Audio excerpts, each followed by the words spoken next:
So I think a key takeaway from what the speaker was saying here is that for hundreds of years, slaves in the United States, African American people in the United States, did not have real legal protection and were at the mercy basically of their slave owners and local judges who were white people with connections to people who owned slaves and all that. So so I think, yeah, she's saying that the 13th, 14th, 15th Amendments, those were kind of like the first opportunity for people of this background, of African Americans, to get a chance to actually experience some protection from the law.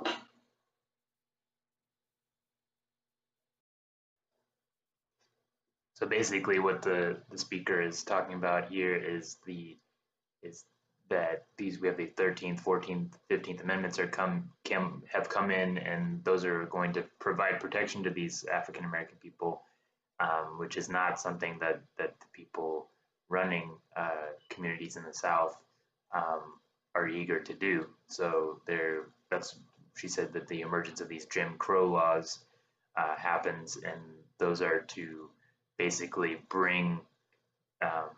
people of African American descent as close to conditions that were present during slavery as possible in terms of uh, white privilege versus the sort of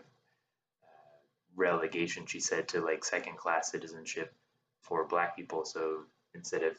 relative equality that we might be able to expect with 13th, 14th, 15th Amendment,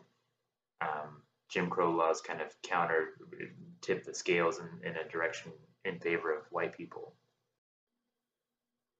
I think the key connection that the speaker is trying to make here is that the end of slavery and then the rise of high incarceration rates or being sent to jail for black people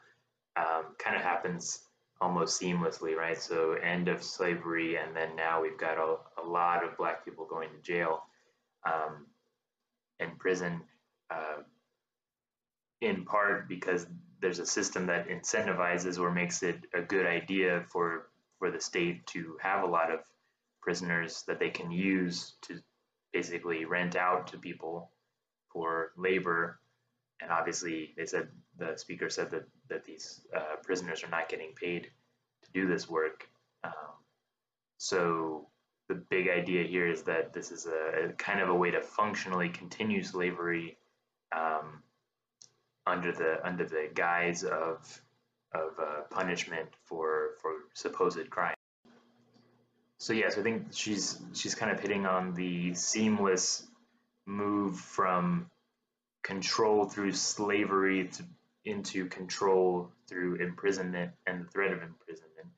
So through these Jim Crow laws, where the powers that be are able to send more people to jail for less serious offenses, or even for things that they didn't even really do, because they're going through a legal system that's kind of stacked against them as well. But the idea she's talking about of like controlling a group of people through just physically putting them in jail, in prison, and then also controlling them because they know that prison is there waiting for them if they do something just a little bit off that a white person's not happy with. So it's a matter of like keeping